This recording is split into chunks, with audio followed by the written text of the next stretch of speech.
Advocate Jovanka Sierras with another episode of the Reclaiming Wellness Live. This is episode 3, and I think I finally figured out how to make this thing work so I can share my screen in a way that looks seamless and that I know what I'm doing, and hopefully moving forward it won't be a complete disaster. So I thank you so much for being patient with me. I'm sure for other content creators out there, it looks very seemingly. I gotta be honest with you, it's not my forte, but I do love sharing, so I wanted to get it right. And I think this time it will be just great. Today's topics are going to be all about this amazing plant that will help you boost your sleep and get not only help you fall asleep faster, but help you stay asleep longer. We will be talking about a fabulous mushroom called oyster mushroom and how to eat it and why is it amazing for you, and whether you are a meat eater or not, how you can use it. Then in vegan world news, we were gonna talk about that big controversy with the new mayor of New York City, Eric Adams, and the fact that he apparently is not a vegan. He's a vegan that eats fish every so often. And is that a problem or is it not? And finally, we will talk about one of my favorite books that I'm going to mention in a few minutes. So let's get to it. First and foremost, let's start talking about the herb of the day, the botanical of the day. And I want to share my screen to show you an article that I read about black cumin oil. So cumin, if you are familiar with Indian food or even some Latin American dishes, Middle Eastern food certainly, you will know how amazing cumin is in dishes. It's actually very commonly used in Latin America in beans and all the types of use of foods. And in Indian food, it's actually ubiquitous. It is an incredible little plant. It's normally used in powder form and you use it to cook with. But this particular study talks about this one study that was actually shown to, and now I realize that it is not, I think, oh, yes, it is. So look at me. Check me out. The article is moving up and you can see what I'm doing. Okay, so the supplementation with standardized oil. This is the oil that is properly produced and you know where it's coming from, and it has high quality standard of production and storage and distribution and selling. So you have to make sure that you know where are you buying these products from. There was a study that was published in the Journal of Herbal Medicine that indicated that taking 200 milligrams a day of this particular oil, which has a compound called thymoquinone, and is a thymoquinone rich type of plant. It increases your REM sleep by 29% and your non-REM sleep 82%. But the part that I find really, really fascinating here is that people took it for about 28 days. And what they found was that these people had not only improved the total time that they stayed asleep, but the sleep latency, and that is the time that you spend that it takes you to fall asleep. Why is that important? Because a lot of people that struggle with sleep issues tend to be concerned about the fact that they toss and turn, they're hot, they're cold, they're uncomfortable, they're bored, then they get anxious, or their mind starts to wander. They go onto their screen, they go on social media, and now they're completely up, and the window of opportunity to fall asleep has closed, and now you are a mess and you're going to be awake all night. So going from 27 minutes that it will take you to fall asleep to 20 minutes does not sound like a lot, but to me and in my experience, it's actually pretty significant, because again, think about it. You are tossing and turning, and 5 minutes will feel like forever. 20 minutes will feel like an eternity. 27 minutes, you're done. You're done. You're going to go watch a movie. You're going to just find something else to do, and it's going to undo your night. And of course, it's going to undo your day. The other thing that I love is that we're talking about only 200 milligrams of this particular oil. and people took it for about 28 days, and after just about a month, which is roughly what it take you to build a new habit, it is taking that particular oil is linked now to a reduction on the levels of stress hormone and anxiety, which is part of the problem that some people that have falling asleep tend to report. So black cumin is something to consider. Perhaps talk to your herbalist or to your healthy medicine doctor or to your regular allopathic doctor and see if there's anything that they can do, and perhaps you can incorporate this into your supplement regime. All right, I'm going to hide that screen. Could you believe that I am now technologically savvy? And excuse me, I'm gonna move on to the nutrient or the food of the day. And the food of the day today is once again my trusted mushrooms. I'll probably be talking about mushrooms quite a lot for the next few weeks until I exhaust all of my resources because I love them so much. So this is an article in the Martha Stewart website, and it actually tells us how to prep these mushrooms. These mushrooms, look at them. They look fantastic. They're really awesome for people who are transitioning from meat eating to plant-based eating, or simply for those people who are foodies, who just simply want to eat a little bit less meat because they have a little bit of a chickeny kind of taste. And once you cook them, especially when you cook them in oil or in vegan butter, they actually just taste very buttery and kind of chickeny, but also like a little bit like I wouldn't say bacony per se, but sort of bacony. And they're actually very satisfying. They are a little chewy, so they have that chewiness that some of the new plant-based eaters in the world miss from chicken or from beef. And so it could be very satisfying. And one of the things that I love about this mushroom is its versatility. You can use it in stews, you could use it in soups, and you can saute them in the pan or roast them in the oven. There's a couple of things that I wanted to mention about this article, and it is I'm not too concerned about cultivation of them. They are very common in the wild, but they're also very common in supermarkets. If you don't find them in your regular supermarket, just go to a specialty supermarket, like perhaps an East Asian supermarket, a either Japanese or Korean food market.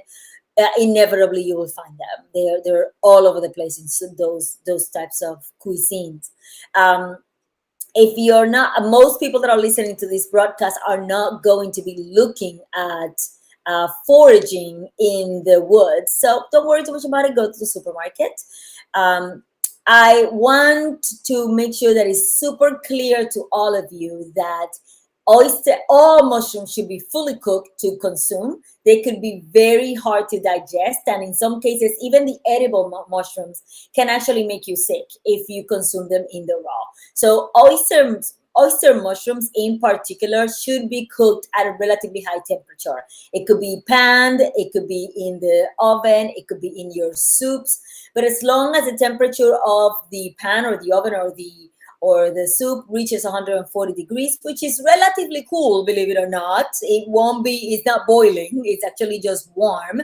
And you cook it until it looks relatively well cooked, then is when you should be consuming them. Otherwise, they have a protein which could cause severe stomach disruption. So I would stay away from them if they are uncooked or raw or undercooked. I love them in slices, so I could slice them lengthwise or like cut them in little circles, like little bits. Because if you see here, if you cut them like here, it'll end up looking like little circles, like little I guess like coin size circles, and they're vegans use them a lot in lieu of kind of seafood, like what's the name of that fish that people love, that it's like little circles. Anyway, I forget. But they are incredible. So the other thing that I wanted to mention here is that they are now being used to replace foods like tofu, for example, for those people that might have issues with soy. You can consume them in lieu of any kind of tofu-like meat or dish. And there's a lot of products out there, including one called Ecovative, that has this is a brand that has a product called My Bacon, which essentially uses a oyster mushrooms for in lieu of bacon. And that's the reason why I mentioned at the very beginning that they do have a little bit of a bacony kind of taste. It's not as bacony as other mushrooms. Like if you try shiitake in tiny amounts and you roast them very, very tightly, they would actually taste closer to bacon than the oyster ones. But I love them. I think they're just incredible, very easy to cook. I normally do them in the pan, and I put a teensy bit of oil, just very little, because they don't need a lot of oil. Sometimes I just cook them in water and then add a little bit of oil at the end to brown them. But in a matter of like 6 or 7 minutes, you'll have, mushrooms that are completely well done. They will take the flavor of the spices that you add to the dish, and they are truly, truly incredible. Highly antiviral, highly antibiotic, highly anti-inflammatory. They have all the amazing goodness that come with the world of fungi, but in a very tasty, easy to consume type of dish. So that is the nutrient or the food of the week. And then the third topic that I want to talk about is more of a commentary on Mayor Eric Adams, who is the New York City mayor, the new New York City mayor. He he showed up and he cannot stop talking. And some of us are a little disappointed with some of the things that he has said. I could tell you as somebody who lived in New York City for 18 years, I am very much attached to politics and the news and everything that's happening in New York. And I was personally very excited about this mayor and the fact that he was a vegan and that his life and health journey was truly an incredible one. He went from being diabetic or pre-diabetic to completely changing his diet, lost a lot of weight, and became healthier and stronger. And so he's a walking great advocate for plant-based living. His politics and some of the words that he has chosen to use at the very beginning on things that have nothing to do with plant-based living have left us feeling a little bit like, what are you doing, homie? Like, we're rooting for you. We want you to succeed. We want New York City to succeed. And we want people to be excited about the fact that there is a person in a position of power that knows a little bit about this lifestyle and can actually speak intelligently about it. And so a lot of vegans are really concerned about the fact that there's rumors out there saying that he has been in restaurants in New York City eating fish occasionally. And the reporters actually went to him and asked him point blank, like, what is up with you? You're asking New York City students to embrace one day of vegan eating in schools, but you cannot stick to your own diet. And the truth of the matter is, he actually responded and he said, I'm an imperfect vegan. I'm an imperfect human and I'm an imperfect vegan. And I have to say, I have been relatively disappointed with him on some other policies, but I sort of agree with him on this one.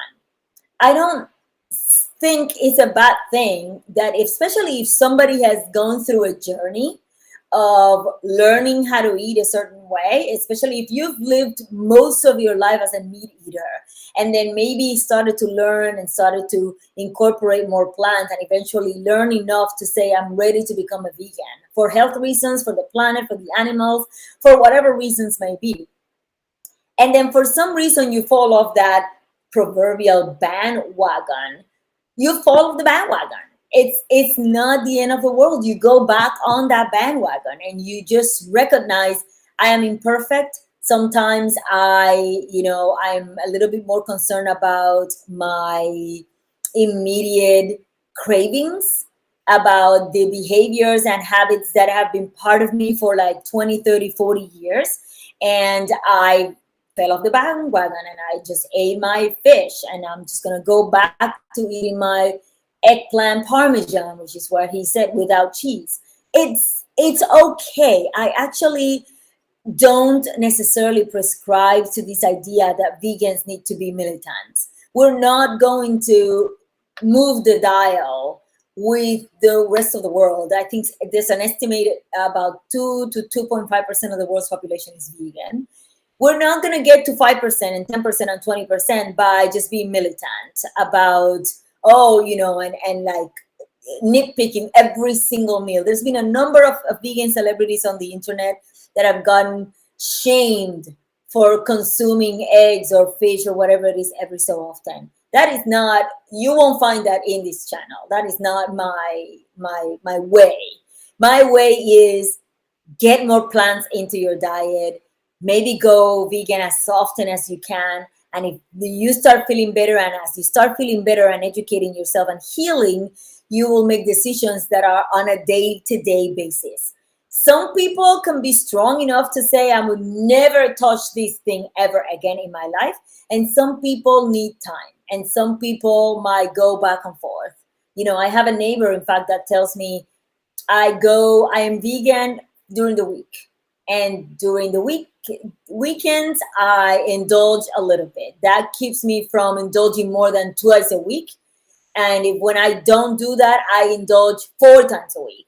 So she is very concerned about animal welfare. She loves animals. She's also concerned about the planet and about her own health. But it's hard. She's admitted that it's a process for her. So she's like, rather than eating meat 4 days a week, I'm gonna focus on eating a plant-based diet 5 days a week. And if I can do it 7 days, great. But if not, it's okay for me right now. And who are we to judge? Who are we to say we are perfect and we're not going to allow you any kind of imperfection of humanity? I find that a little disingenuous. So that's my take on the new mayor. Give me 1 second. I need to get my charger because my computer is about to die. And then finally, wow, this broadcast was supposed to be just 10 minutes and we are at 17 minutes. So finally, I wanted to talk a little bit about my book of the day or my other wellness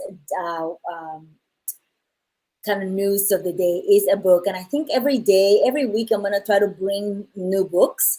At least as much as I can. Maybe not every week, but every other week or so. But I have so many amazing books that I wanted to share with you. This one is the one that I was recommending a friend a couple of days ago, so I decided to use this. It is called Healthy at Home. Get well and stay well without prescriptions. This woman is a doctor. Her name is Dr. Tiorena Lowdog. She is a doctor that also at some point in her life has been an herbalist for 40 years. She was a massage therapist. I don't know if she was an acupuncturist, but she's had like 7 different lives. She's incredible. She's a woman that taught me most of what I know about herbalism. And I love her and the work that she does. This particular book is like a library of information. And I love the fact that it's very easy to read. And it has recipes of how to use your herbal remedies. So say that you have like a child with diarrhea and you're trying to figure out how to give them little medicinal blends that are safe for children. She will tell you what are the blends that she prefers to use and so far, so forth. And if you can see, I have a lot of pages marked because I love this book so much and I'm constantly using it as a reference in my classes with my clients and so far, so forth. I love the book, Dr. Tiorena Lowdog, Healthy at Home. It has a great bibliography in the back. So it will be easy for you to then say, you know what, I have a toothache. So I'm going to go in the back, find remedies for toothache, and then go to the page and find the remedy for it. There's a book again, Healthy at Home, for by Dr. Tiorena Lowdog. She is incredible. She teaches other doctors how to use healthy living and alternative treatments. I mean, isn't that the coolest thing ever? That's what every doctor should be doing. Anyway, I love her and I love you, and I hope this broadcast was helpful in any way, shape, or form. If it was, please leave a comment below and let me know how this helped you. Make sure that you share this video with all of your friends all over the internet and that you subscribe for more tips and a jolt of motivation for your healthy, happy, and beautiful life. See you soon. And now let's see, how do I stop this?